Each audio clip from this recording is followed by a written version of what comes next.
Today, we are going to be speaking to NTP, sports nutritionist, and USA weightlifting sports performance coach, Steph Gaudreau. Personally, I have been following Steph's journey since becoming interested in the NTA in 2018, and I'm thrilled to have her on as a guest today.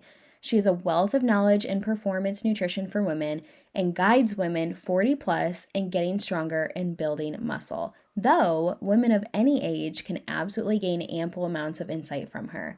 Come along as we discuss a multitude of topics surrounding women's nutrition. This is our last episode of season 1 before my dear friend Holly Bowen of Hobo Wellness and I become co-hosts for season 2. So before we start today's episode, I just want to thank you so much for being here for this first season. It has definitely been a ride understanding the ins and outs of podcasting, but I have been so grateful to be able to meet with you every time an episode comes out, and I just cannot wait for you to be here with us for season 2. Without further ado, here is Steph Gaudreau, and enjoy today's episode. Welcome to the Live Well with Josie podcast, a space for women like you to enter with an open mind and heart and leave feeling empowered to live your best life full of intention. Here, we learn together and we grow together. Enjoy today's episode. Hi, Steph. Thank you so much for joining us today. We are so excited to have you. Thanks so much for having me. I'm glad to be here. Awesome. I'm so grateful to have you because you have just so much knowledge about women's physiology and weightlifting and all the things that I aspire to have knowledge about. But I know that so many people listening today are going to gain so much information from you. So where I want to start is just you introducing yourself to us. Tell us about your background, your certifications in nutrition and weightlifting and all the things. So I think I would start by saying that this job that I'm doing now, the career that I'm in now, is my second career. I worked for my first 12 years as a high school educator in science. So I taught primarily biology and chemistry. So I'm kind of like hashtag science nerd for life. I've always loved science, and I have a bachelor's degree in biology, human physiology. So really, I have always been fascinated with the human body, have been an athlete since I was a little kid, participating in sports throughout high school, finding mountain biking, triathlons, and then eventually weightlifting, CrossFit, and everything that I'm doing today. So I've kind of carried that thread throughout what I do now. But really about, I would say, a decade ago, started noticing some changes in my own training as an athlete and started getting really curious about nutrition. Didn't know as much, certainly, as I know now. Made a lot of mistakes. Wish I could go back and tell my younger self, hey, you need to be more cognizant of what you put in your body, how you fuel yourself for your athletic endeavors. But learned a lot through the School of Hard Knocks, and then eventually through extended training and certifications. I started working for myself in 2013. I had initially a recipe development website, so I would put out recipes, and then I started talking more about this idea of like being strong and being in the gym, and what does it take to really fuel our bodies for that. So currently I'm a sports nutritionist certified through the International Society of Sports Nutrition. So the ISSN. So I have a CISSN, and I'm also an NTP. So I finished that program in 2018 or 2018. I'm always like, what year was that? But yeah, 2018. I'm also a USA weightlifting sports performance coach. So I've been weightlifting and coaching since 2010 or so. It's quite a long time. And I also have some other interesting certifications that I think play an important role in what I do. Like I went through the intuitive eating program with the certified intuitive eating pros. I don't teach intuitive eating. However, I really think that understanding food psychology, how things like deprivation and restriction can play into our behaviors with food is really important as well. So it's just kind of an all around hodgepodge of things, I think, that have really kind of given me this really unique skill set. And that's what I put together for my clients and the people that I work with. It's so important to as somebody in the nutrition space to continue your education always. Mhm. And especially because science is ever evolving, there's so many things that we don't know and that we can always be a little bit more knowledgeable on. And so I think that's amazing that you've continued your education in that way, but especially things that you're extremely passionate about, especially intuitive eating is something that it's mainly going back to our roots of just who we are as human beings, right? Mhm. But nowadays, because of all of the fad diets and all those things that we've encountered, especially in the last like 60 years, it has really been a detriment. So even though you Mhm. don't necessarily teach that, I know that with what you do, I'm sure that it really just follows through with who you are and what you teach. Yeah. So throughout the years, what are some fads? We'll kind of go into this now, that you have seen come but not go, that Mm. should have gone and Mm. that you would like to debunk? I think there's this really interesting sort of spectrum of fads or dieting. Like we definitely have the things that are just we would roll our eyes at it these days, like the slim fast diet, for example. I mean, I was born in 1979, right? I grew up in the 80s, went to high school in the 90s. Like we've seen those things, special K diet. We would kind of roll our eyes at that stuff and go, ah, like that's kind of a fad. But at the same time, then we also have like these fasting diets now, which really, when you think about it, aren't all that different from some of these other things. Now, I think the difference is that, yes, things like fasting can be a tool for certain slices of the population who have certain goals and certain issues. We have like extremely low carb diets. Those can be, again, a useful tool depending on the person, their goals, their context. But the thing is that oftentimes these things get misapplied or generalized to like the whole population, or, we don't guide people to understanding how to select a dietary tool or paradigm if they're going to do this on their own. And so just as a society, we just think, oh, this is like the next best thing. And so we kind of like glom onto it, not realizing that depending on our context, our goals, our training, that might not really be an appropriate tool for us dietarily. So I would just say like those anything that's really going to heavily restrict any single macronutrient, unless there's a medical reason and you're working with your doctor or your healthcare team very closely in conjunction with a dietitian, a nutritionist, etc. Of course, there are going to be those exceptions and those instances where those things might be appropriate. Mhm. However, I would say for general population who's sort of not dealing with anything like that, any kind of fad that's going to like significantly restrict a single macronutrient, I would look at it with a little bit of suspicion of like, okay, what's the reason for that? Why are we doing it? What is the intended outcome, et cetera? So that's just, I think, the one thing that I would see. And I mean, there's so many other examples. It's hard to say, anything that's sort of like you have to I don't know, like things that are like, oh, you have to buy something from an MLM to do this program, or like this is our proprietary secret thing, products that and like dietary fads that sort of promise extreme results in a very short period of time. I mean, I would just be like super wary of all of that stuff. And I just wish that those things would kind of go away and never come back. Yeah, and I think that's so important that you say like these companies that preach this is what's going to fix your gut or this is what's going to do this for you, because obviously, especially as NTPs, we know how important it is that everything is very bio individual. Like, yeah, some things can be like mainstream where we know that certain things can be beneficial for this, certain things can be beneficial for that, but just in the sense of this product and this line of products is going to fix your gut. Well, Mhm. what does that actually mean? Yeah. And what does that mean for you? So I like that you went that route with a fad and not just like one specific thing. The fact that if you see these things come to light and they seem a little extreme, then it probably is extreme. And it might Mhm. not be for you unless you are working with somebody to figure out if that is for you or not.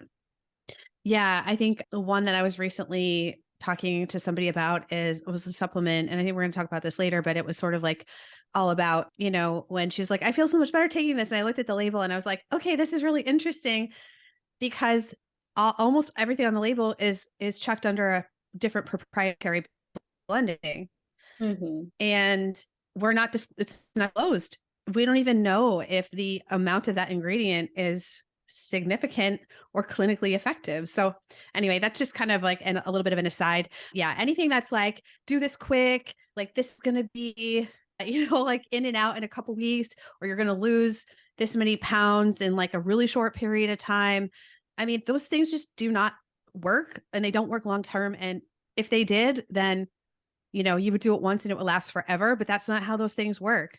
I think I would also chuck under that category, like lots of challenges that gyms do that are not, they're not realistic. It's all about how extreme can you go for 30 days? Mm-hmm. You might learn something from it, but if that's the way you're going to learn about, fueling your body better, recovering better, those sorts of things are generally not going to produce those outcomes. And you're not really learning how to incorporate these habits into your normal life if you're just going to put yourself in a bubble for 30 days and like go as hard as you can. So, somebody will probably at me with like, oh, there's this one and it does it differently.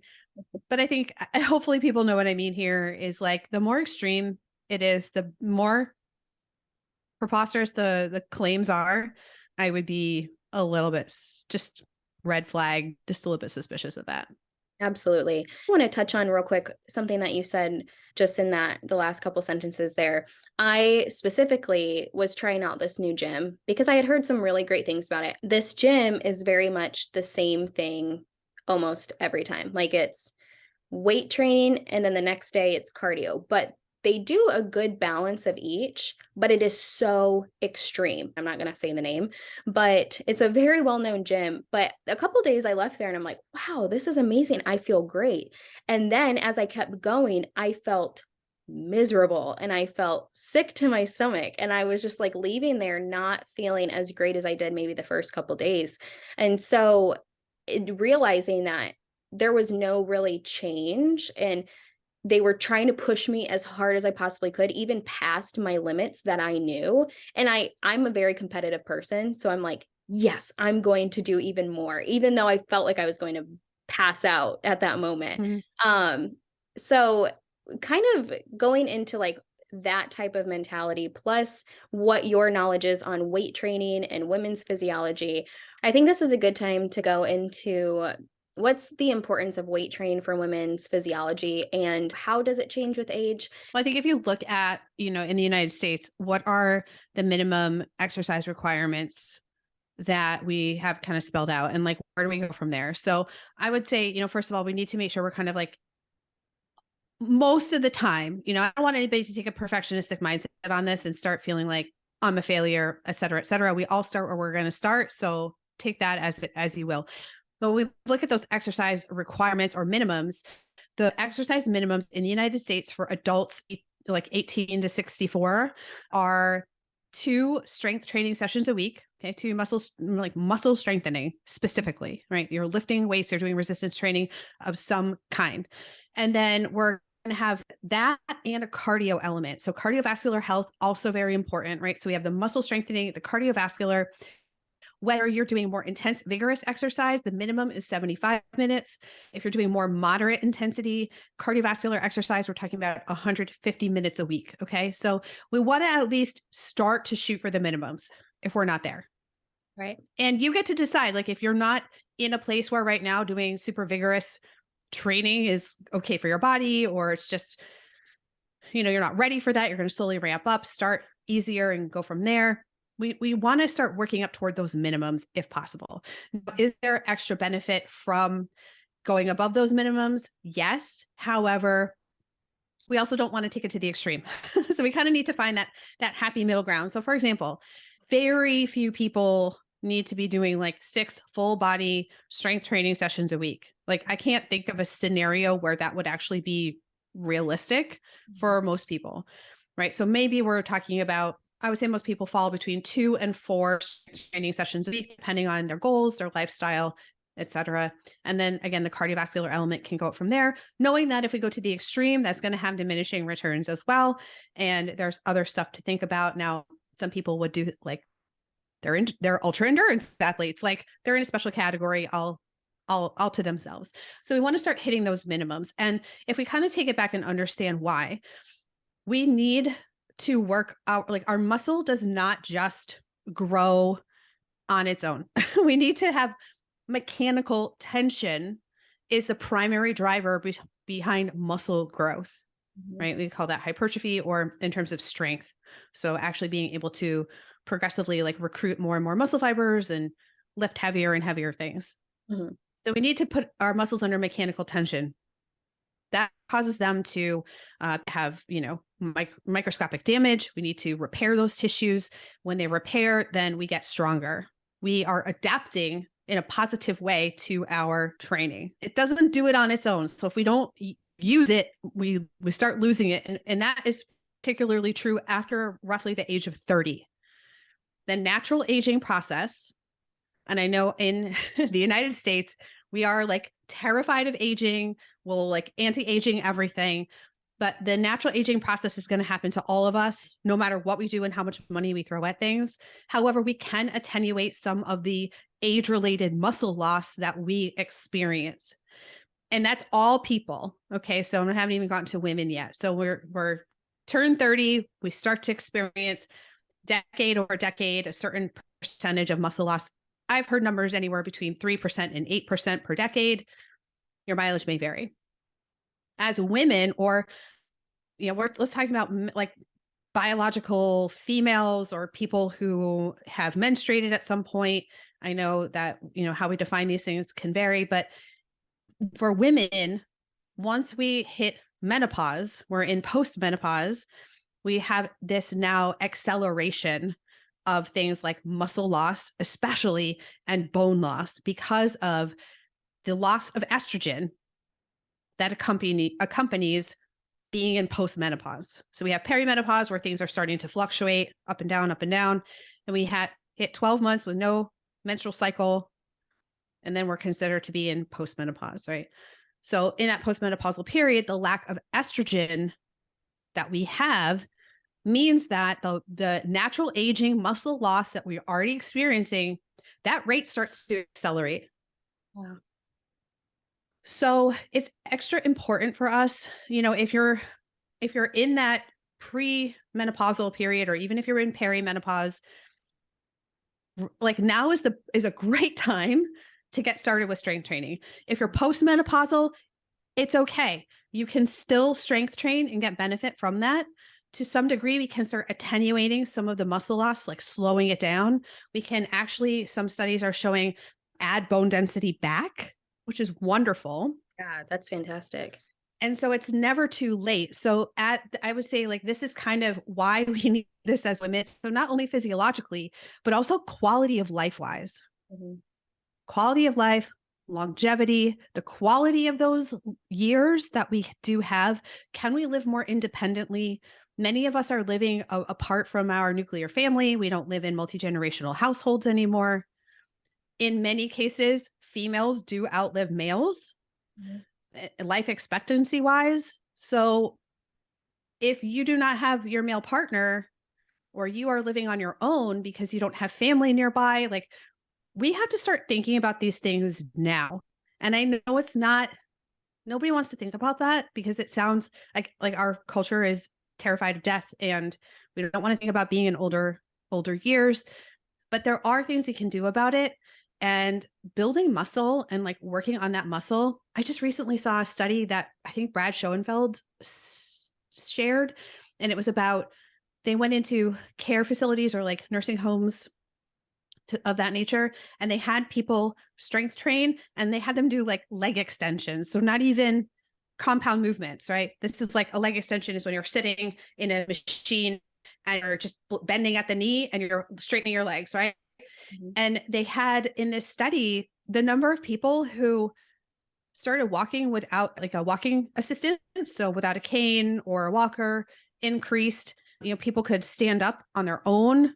I mean, this is like, again, a quality of life stuff. And I think this is the part that people are like, oh, I just want to like look really cool, like look really good. And I want to fit into my clothes. And I'm like, yes, I get that. But also I need you to start thinking about making an investment in the future. We Right. talk about the importance of investing in our stock portfolios and our entire retirement accounts, all this other stuff. But in terms of investing in our own independence and longevity and health and well-being, focusing on that muscle building element is so crucial and something we just overlook. And I'm really glad that you touched on, if you're in postmenopause, like still do it, because it Mhm. can even bring back some bone density that we've lost, or just strengthen that as well. And that's something that I think that so many people in general just forget, is like, yes, working out. I mean, we know working out is quote unquote healthy, but it's like we do it a lot of times for the way that we look, and not even necessarily for the longevity and the vitality that our bodies are going to experience from weightlifting and weight training. So you kind of touched on this. You advise women in general just to really just kind of start and really focus on what that can do long term. So for a woman who is looking into just starting out, and say they're in any season of their life, perimenopause, postmenopause, if they've never worked out a day in their life, or they used to work out but they've stopped for a long period of time and feel extremely just intimidated by restarting and don't have that like motivation, what is your number one piece of advice for them? Save up your money and work with a trainer or a coach in person for like even 3 sessions. Mhm. If you can do a few months, great. But even a couple sessions working in person with someone is going to give you a couple of things. Number one, the reassurance that you need that you're not going to like automatically blow up and explode all of your joints and hurt yourself, because that's the narrative that we were told as women. Be careful, don't hurt yourself, don't do this, it's too much, right? We're constantly being told we're not capable. So Mhm. that's going to give you some reassurance that you don't need to be scared. You might be unfamiliar with things, but you don't need to be fearful. Right. If you have I did a reel on this one time. I loaded up my backpack with like all the things I would put in it for training, and I put it on the scale and it was 16 pounds. We lift things in daily life that are, you know, decently heavy. So, you Right. don't need to be afraid, but working with somebody in person can just give you that little extra reassurance that like it might feel unfamiliar, it might feel new, but it doesn't mean that you're going to harm yourself within 5 seconds of stepping in the gym. Number two, it can help you to navigate gym equipment more confidently. For example, how do you safely load and unload a barbell? How do you lap a pair of dumbbells into your lap safely if you want to then kind of like recline back and do some kind of a chest press incline, or bench press or something like that? Just knowing how to navigate your way around weights, because a lot of us did not learn this from anyone, right? We're very unfamiliar with gym spaces, or we don't even know how to use the machines. And so we just go in and we feel unsure. And so I would say those are the two biggest reasons why I would suggest working with someone in person. You need somebody to kind of like help, help kind of spot some inconsistencies in your movement, potentially teach you about the basics. There are, I would say, a few programs that I know of out there that are like sequenced really intelligently and can move you through it in a virtual setting. Mhm. But anytime you're going to have eyes on you, at least at the beginning, I feel like you're going to get a lot more out of it. You're going to be set up, you're going to feel confident, you're going to be able to move forward. Then if you did want to do some kind of like online training program or just go into the gym on your own, you won't necessarily need that person long term. But even if you can save up, I know personal trainers and coaches are not cheap. However, again, think about the investment in your future, the investment you're going to make in your own proficiency and growth over time. Save up for it if you have to, but even a few sessions with a trainer, if you can do a month, 2 months, 3 months, even better, but just really work with that person and let yourself be guided, because a lot of us didn't learn this. I speak to a lot of people who they watched their dads or their uncle or their older brother lift weights in the garage, or maybe they were one of the lucky few that were on a sports team, and in high school they learned how to lift in the weight room. But it's not, I would say this is not the majority, especially of women. So it's okay to be new. It's okay to be a beginner. Don't feel like you have to know everything. Have a level of like humility and sort of like, okay, I'm willing to learn this, and invest in someone who can, help you with the basics. I think that's super important. It kind of brings me back to, I grew up doing dance for a little while, and I played volleyball for a little while as well. And we lifted weights, and the way that I tilt, my hips are tilted in dance and ballet. My dance teacher would always have to adjust me and make sure that I was sitting a certain way so that I wasn't hurting myself. And also, when we were learning to lift weights in the weight room, I was doing the exact same thing. And that's something that I always am very cognizant of, because that was something that was always adjusted for me physically. They would come up to me and actually adjust me in that area.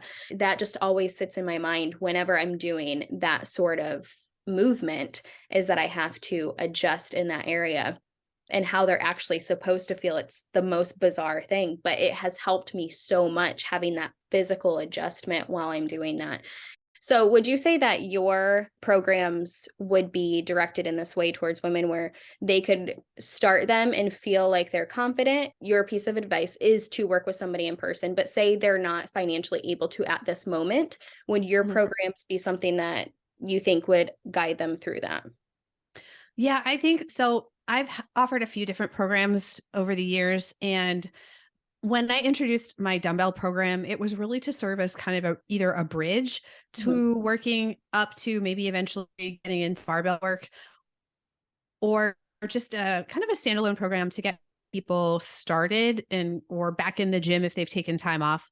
Also to give a little bit more access to people who might be, they've got some weights, some dumbbells that they accumulated throughout, maybe during the early phase of the pandemic or whatever it happens to be, because they were trying to do home workout stuff and they just don't have a full like barbell setup in their home. So I think the barbell lifting is challenging to kind of start if you don't have any experience. Again, I don't think that my barbell program is for novices, and I've never really advertised it that way, because when working with barbells, you are automatically going to be lifting much heavier, because most standard barbells are 35 or 45 pounds just off the bat, right?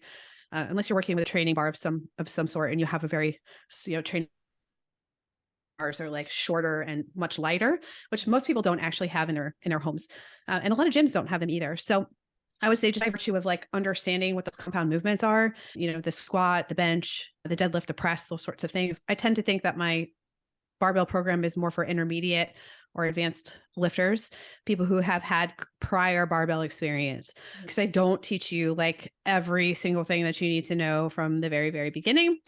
And secondly, I would say the dumbbell program, the reason why I created this program is because people kept asking me, I don't really want to lift barbells, or I'm not there yet. And I took some time off and I just want to get moving again. But every time I try to make my own workouts, I just get overwhelmed and I just want someone to do the thinking for me. So the way I structured the dumbbell program is it does follow progressive overload. So we're going to take you from some of the more basic movements into things that are a little bit more complex or challenging over time.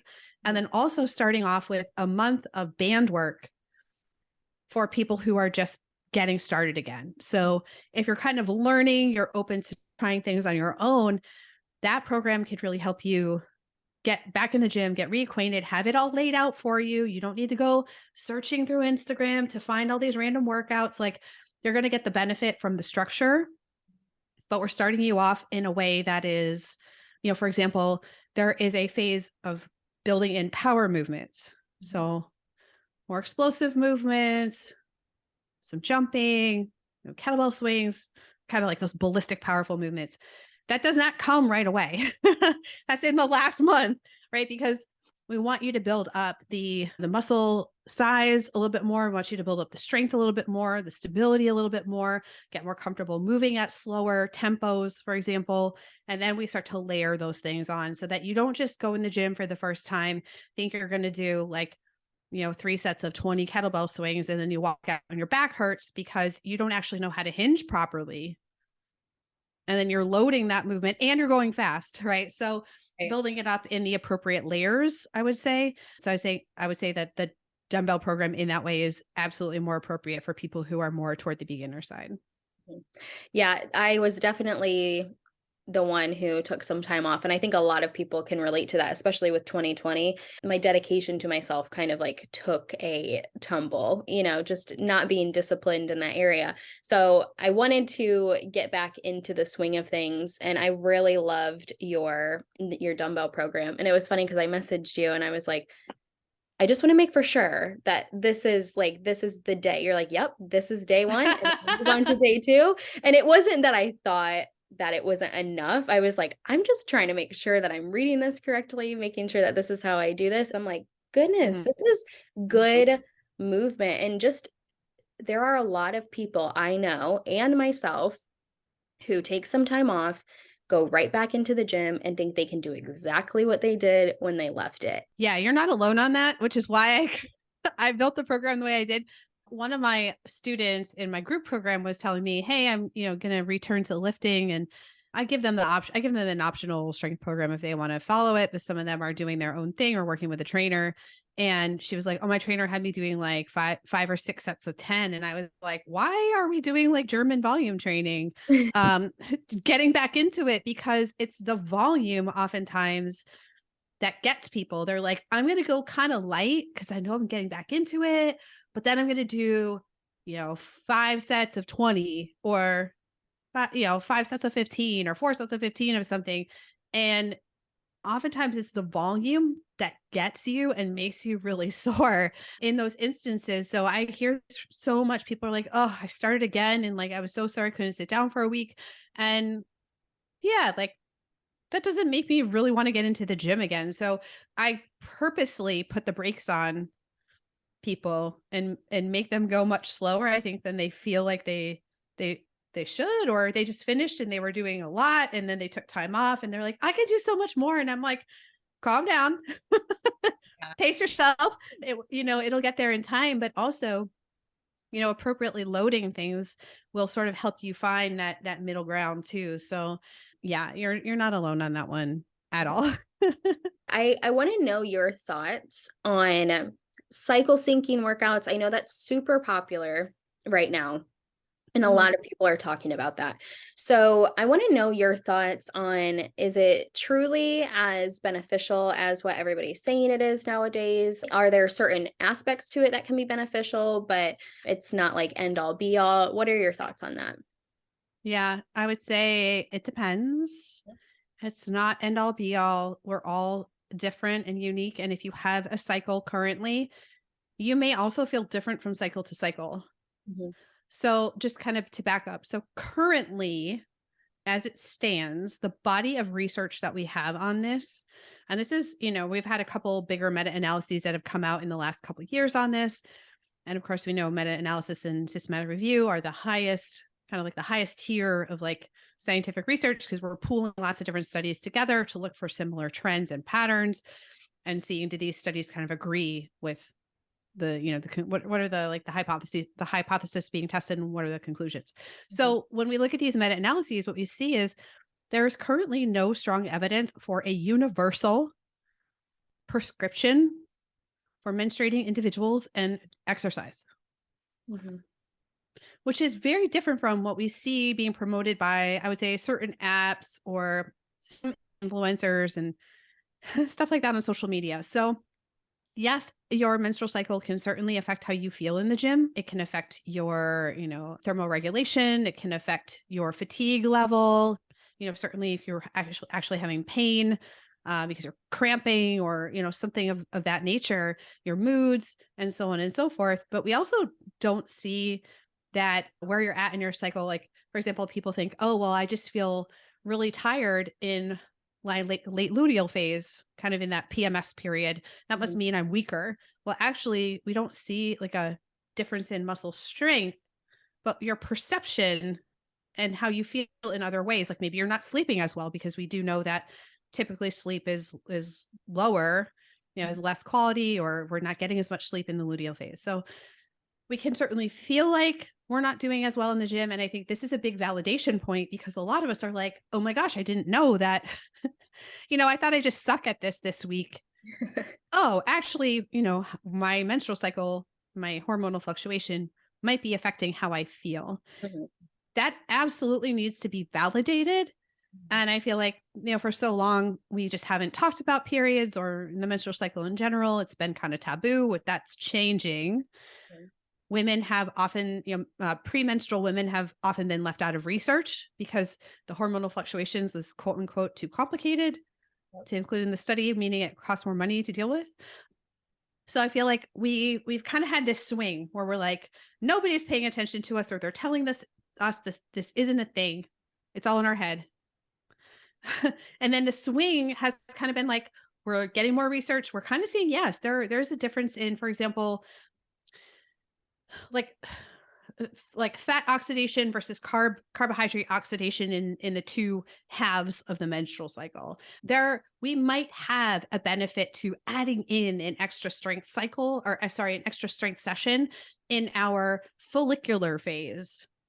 But that's kind of been almost used like a bad game of telephone in Mhm. some ways, to say things like, well, that should mean that because the follicular phase, we might see a benefit from an extra session of lifting in that week or those 2 weeks. Then that would mean incorrectly that we shouldn't train at all, strength train at all in the second half of the cycle, Mhm. which is preposterous.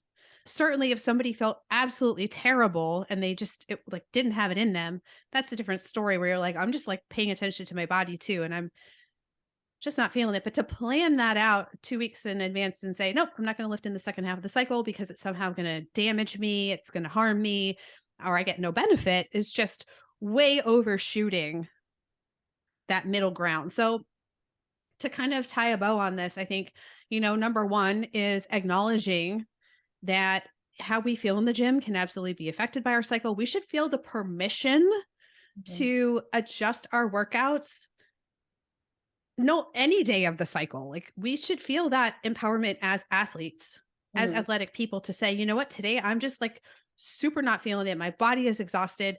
Maybe I take a rest day. Maybe I take an active recovery day instead of going to push hard. I think Mhm. this is useful, especially for people who tend to push too much. They're kind of like maybe not fueling the best, like maybe doing too many heavy, intense workouts in a row, to say, might I benefit from something lighter, lower intensity, easier here? Probably in that regard. I think there's a lot of validity to auto regulation and paying attention to how our bodies are feeling 100%. But knowing that next month I could feel quite different in my cycle, like the last week of the cycle, I might feel really good if I go into the gym that day.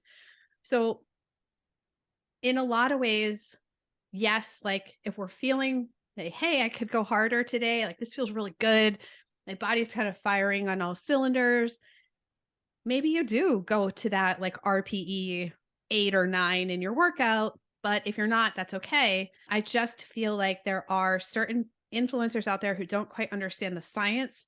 Mhm. They mean well, I think, like they want people to feel like I should be empowered to change the workouts to better suit what's going on with my body.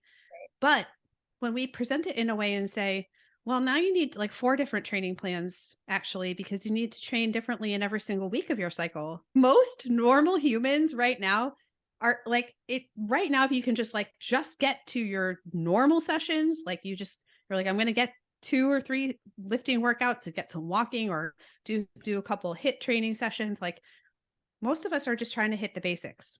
Right. Let's not over engineer it either and make it more confusing and harder to implement. Right. Also, we know how strong our mentality is.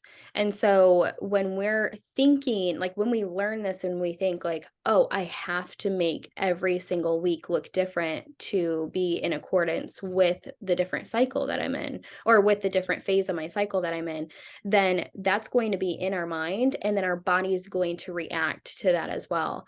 And so I think that, like, that's honestly, when I started seeing all this stuff, that's kind of how my mind started working. It was almost like, "Oh, I am in my luteal phase. Yeah, I am really tired. Yeah, I should only be walking." Yeah, I mean, I could make the case potentially for something like a weekly undulating periodization plan where like we're really like tweaking a lot of these variables and trying to make a prediction about where somebody is going to be and so on and so forth. However, if like let's just take it down to basics.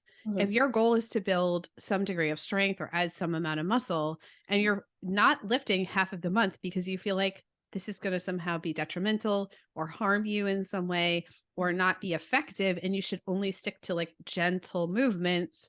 Nothing wrong with those. We mhm, just need the appropriate amount of stimulus to our strength training if we want to get stronger and build muscle. mhm, So if we're only doing that for half of the month, mhm, we're, again, a break now and then, certainly appropriate. We want to see deloads in the programming, more or less.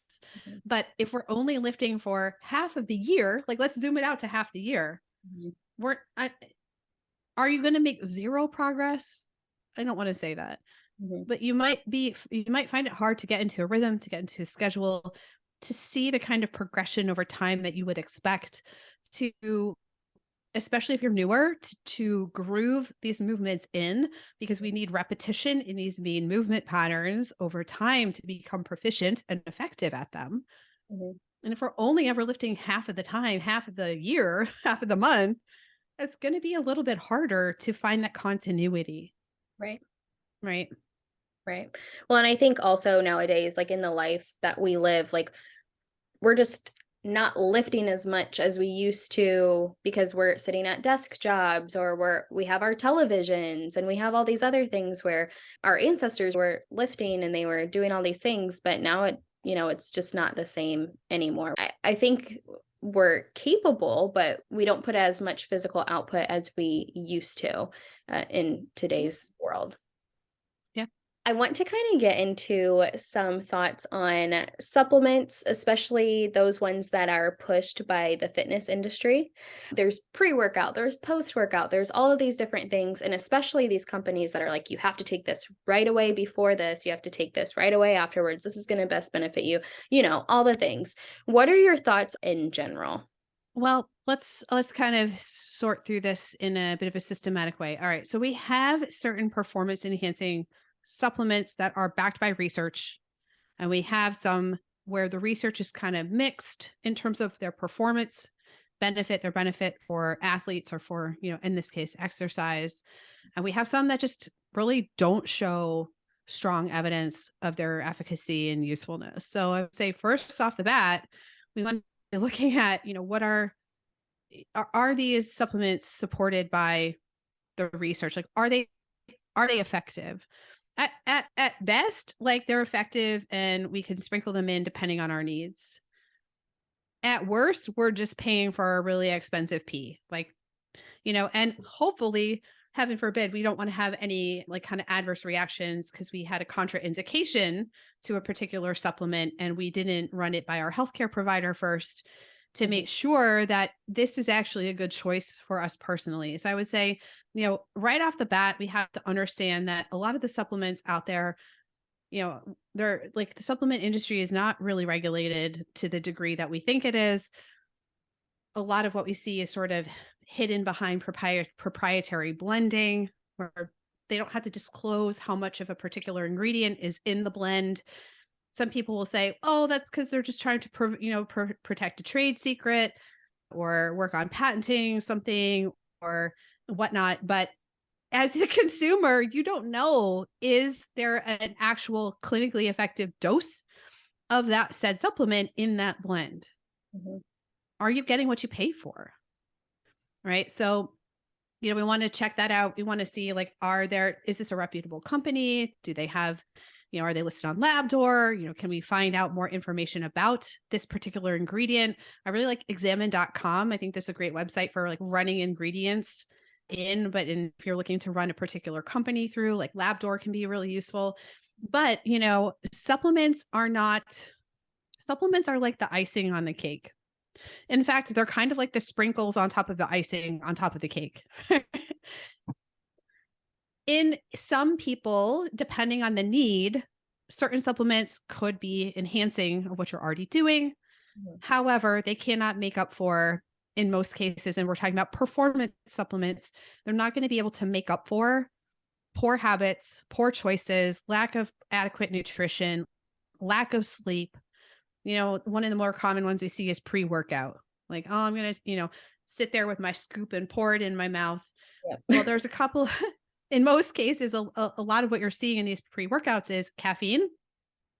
Caffeine is a well-supported, well-documented ergogenic or performance-enhancing ingredient.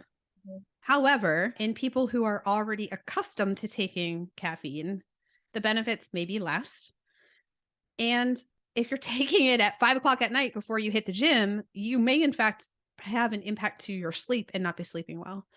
So when you say, pre-workout gives me energy, no, pre-workout might have a stimulant in it, and stimulant energy is not the same thing as energy that we get from food. So I see a lot of women coming through who are not eating properly. They're not eating enough food specifically. They don't have any energy. And they're like, I need these supplements that give me energy, either in the morning or before a workout. And look, I'm aware, because I work with people all the time, that building new habits takes time and it's not easy to make, like if you're not somebody who currently eats regularly throughout the day, it feels easier, and it probably is easier to take a supplement. Mhm. However, it's not addressing the real deficits that are underneath your lack of energy and how you're feeling. Now, again, we might see in a pre-workout something like beta alanine, very well documented, again, for especially high intensity type training to kind of buffer the hydrogen ions that are happening during that kind of like fast demand exercise, that high intensity training. So yes, it does have a benefit. However, we really see in the studies like beta alanine is more well supported for like efforts that are between 1 and 4 minutes long. Mhm. So, it may not be appropriate for you. You may not actually be addressing the underlying issue. There are some, supplements that are far more well supported in the research than others. Creatine being one of them, not just for gym bros. Lots and lots of benefit, especially if you're somebody who doesn't eat a lot of meat. Mhm. Vegetarians and vegans tend to see a greater benefit in those populations because your muscle stores of creatine are just really low. If we're looking at, even considering protein powder as a supplement, great. Like, I think that can be incredibly useful depending on the person. Does it mean that you should get your protein only from protein powder and you're going to drink 3 protein shakes a day and that's it? No. Like, so I think sometimes we tend to think, oh, either supplements are evil or like, oh, they're necessary. I think they're somewhere in between. If Right. that's kind of the message for this podcast, is like, we want to look at kind of the middle ground, which isn't Yeah. sexy. We want to consider carefully whether that's the right supplement for us. We need to run supplements by our healthcare team. Y'all, I am not here. Most nutritionists cannot tell you legally what kind of supplements and what dosages you personally should be taking. You absolutely need to clear this with your medical team because there are some disease states, there are some instances where even supplements that we would consider generally safe for the wide population could contraindicate it. Mhm. So do your due diligence, okay? There's that, and then make sure you are buying from a reputable company that has a good reputation, that does disclose all of their ingredients and does not hide behind proprietary blending, so Mhm. that you know that you're getting what you pay for. Right. Exactly. That's super important too. As an NTP, like we always make for sure we tell our clients, it's in our contracts, everything, run this through your healthcare provider because we Yeah. can give you as much information as possible and everything that, I mean, NTPs give you their recommendations, but they're not telling you this is they're not diagnoses or prescriptions or anything, but that's what we to tell everyone too, is just like, because sometimes they think you can go to a nutritionist. Yeah, you can get recommendations, but ultimately it has to be a good marriage between your healthcare provider, your nutritionist, and everybody in between that you're seeing as well. Again, yeah, there can be very therapeutic grades of different things that you use as well. There can be just the general guidelines of the supplements that you're using. So, Mm. seeing your healthcare provider, it's so important to use that team of people to run everything by, to make for sure that it is exactly what you need. Mhm. So, with that, everything's very bio individual. So, we can't just give one recommendation for everybody. But on a general level, what would you recommend to women who are trying to nourish their bodies without supplementation around workouts? Like if they're just starting to get back into working out, or if they, lifting weights, or if they have been for a while, what are some important aspects of nourishing your body that you would suggest to them? Yeah, I would say starting with the basics. So we're talking about a protein centered meal a few times a day as a simple start. And again, it kind of depends on the person and what their current gaps are. But we're looking at, are we eating on a regular basis or do we skip lots and lots of meals? Well, the first thing I would want to see is we're not skipping meals because that's going to affect things like blood sugar. It's going to affect our energy levels.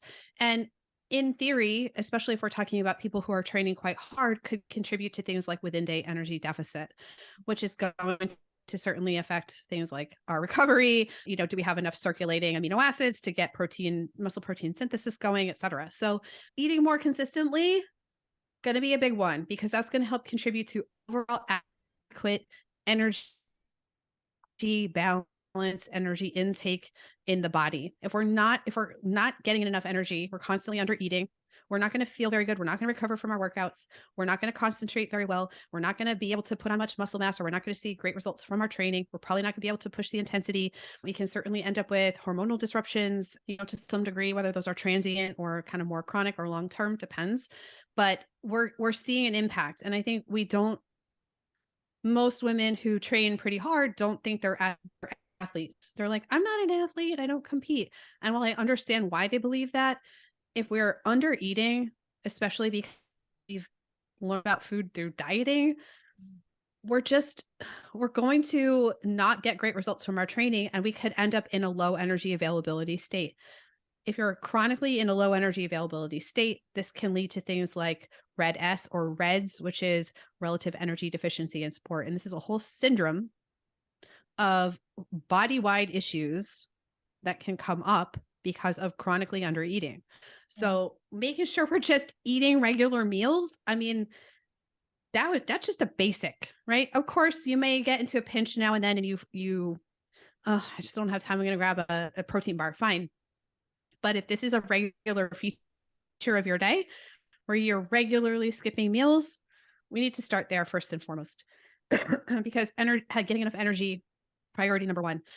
Beyond that, like I said, a protein centered meal or snacks. So making sure that we have enough protein energy coming in. A lot of my clients do not eat enough protein when they come in to work with me. And they're like, but I'm not getting really great results from my training. I'm sore all the time. I'm, constantly nursing these injuries. Like, what's going on? Protein is There's just protein so low. So we need to make sure we're getting a good, adequate whack of protein at main meals. I like to see people somewhere in the 30 to 40 gram range. If you're like, I just died when you said that, that sounds like a lot, then you got to start somewhere. Yeah. Start with 20 and go up from there. And this is where the nuance of coaching comes in, right? Is helping you build up and build the habits and structures in your life, including a smart balance between like high fiber carbs and like higher energy carbs. Mhm. Sometimes those two things can coexist. But for example, a plate of kale, fibers is incredibly important for gut health, right? We need enough fiber. Most of us are deficient in fiber. However, if you think you're only going to get your carbs from kale and then go and smash your CrossFit workout, we need to have a discussion about like, carb density or, carb availability in those cases. Um, having a healthy fats on the plate. I don't see for most of my clients that the fat intake is an issue. In fact, some of them are probably a little high on that side and a little too low on the carb side, especially if they're doing intense training, right? Lifting really heavy, doing a lot of CrossFit or similar types of exercise, like we just need a little bit more carbohydrate to keep our energy up during those training sessions. So, looking at well-balanced meals, those sorts of things, it again is not like, this is not the sexiest stuff on the planet, but it's really, really important when it comes to that. And I would say then we go from there, depending on the person, depending on what they're missing or what things they need to add in or what their schedule is like. Of course, when you train in the day can vary. And I guess maybe the last thing I would say here for take home messages, if you're going out to do an intense training session, whether that's lifting heavy, cardio, you're going to go do some intervals, or you're going to go do CrossFit, or you're going to go hop on the Peloton and do like I don't know, some hard interval ride on Peloton. If you're working out in the morning, there is no benefit to fasted training in terms of fat burning, fat loss. We should have said this earlier. This is one thing that needs to die. The research does not show a marked fat loss benefit for fasted training. And this is like a bad game of telephone that again won't die. It's just like persist and persist and persist. So if you are waking up and training first thing in the morning, just like a little something on your stomach, little carbs, little fat, find the food that sits well for you. Doesn't have to be a big serving. But people, especially women, are like, oh, I think I'm going to burn more fat if I fasted train. Mm-hmm. No, that's not how it works. Our fat oxidation may increase, like our use of free fatty acids may increase, our fat oxidation may increase during the training itself. Wow. However, your body after the training is going to compensate, and your fat oxidation, your fat usage at rest in the rest of the day will decline. To kind of it all kind of evens out in the wash. So this is a big one that I see, women will come to me and they're like, I just don't have any energy. I'm training first thing in the morning. I'm going really hard. And I'm like, what do you eat beforehand? They're like, nothing, or plain coffee. And I'm like, well, there's your problem. yeah. So ditch the fasted training. If you're going to go out for a walk, fine. It's not high intensity. You're not high intensity walking. Nobody that I know is high intensity walking. Even if you're rucking or something like that, the intensity is still quite low, even if you're getting more of a caloric expenditure because you're loading that thing. So yeah, just if we're not able to push the intensity in our training sessions, we're not going to get the adaptations that we want. We're not going to see the results that we want. We have to be able to go hard when it's time to go hard, go easy when it's time to go easy, and support that through nutrition. So I would say those are like my big three. I'm so glad that you touched on the fasted training because that's something I wanted to bring up, but it's one of the biggest things that I talk to most of my clients about because Yeah. oftentimes they're waking up and they're going to their workout group or they're going to the gym and getting it done. But obviously, when you wake up so early, like a lot of my clients, I was a teacher also for 5 years. And so a lot of the clients that I have are teachers or something of the sort. And you have to wake up so early. And so when you're trying to get to the gym and then you're trying to go do your workout and then you have all these things and you're like, Yeah. okay, well, I don't have time to wake up and eat. It's like, well, what do we need to prioritize here in the morning, And especially if you're going to be working out, you need to have, like you said, you need to have that a little something. It doesn't have to be a full-blown meal, but a little something Yep. to satiate you, carb, fat, carb, protein, something that sits well with you in order to kind of balance that out because like you said, you're not going to get the results you want. Plus you're going to feel terrible later on throughout the Yeah, so absolutely. yeah, thank you for touching on that. Thank you so much for all of your knowledge, all your information. I knew that you would have such a jam-packed, awesome episode today. I'm so grateful that you offered your time up to me to have a conversation. I want to end with some rapid fire questions. If Okay. there's anything else you wanted to touch on, if you had anything else you wanted to say before we do rapid fire questions. Gosh, I mean, I would just say you're capable, you're strong. It's important. Just go get started. Stop waiting. Don't wait to get in shape. Like just go, just get started. You will be so glad that you started now instead of waiting and waiting and waiting. And so, yeah, just begin. Awesome. Thank you. You're speaking to me right now. I needed to have you on to talk to me today. I appreciate it. First question. If you could have any superpower, what would your superpower be? Flight. Very cool. Have you taken any personality tests? Myers-Briggs, Enneagram? Oh yeah, all of them. What's your I usually just ask Myers-Briggs or Enneagram. So what's your Myers-Briggs? INFJ. Oh, I'm an INFP.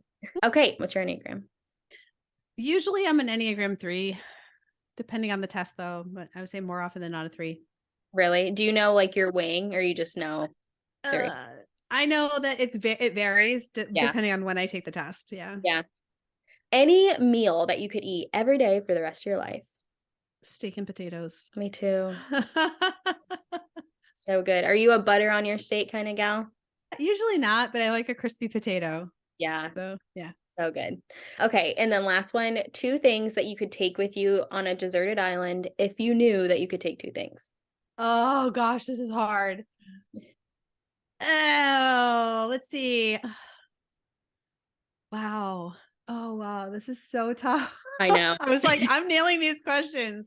My husband, I know he's not a thing, but I would take him because he would just endlessly entertain me. And he's really good at like survival kind of things. So to definitely take him, and probably something to build shelter. So like maybe like an axe or like a machete or I don't know, some kind of tool like that I could use for other things.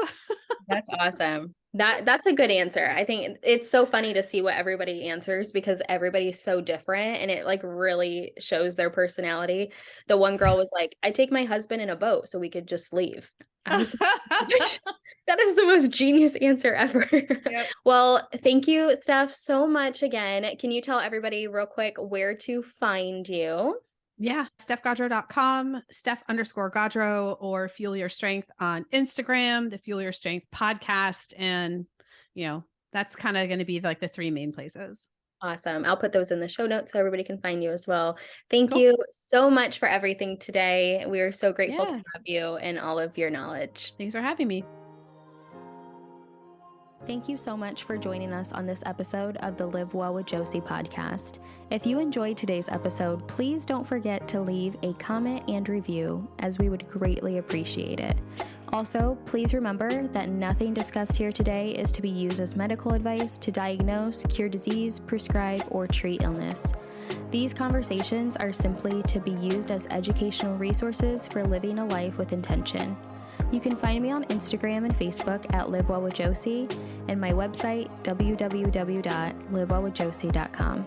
See you next time, friend, and until then, stay intentional.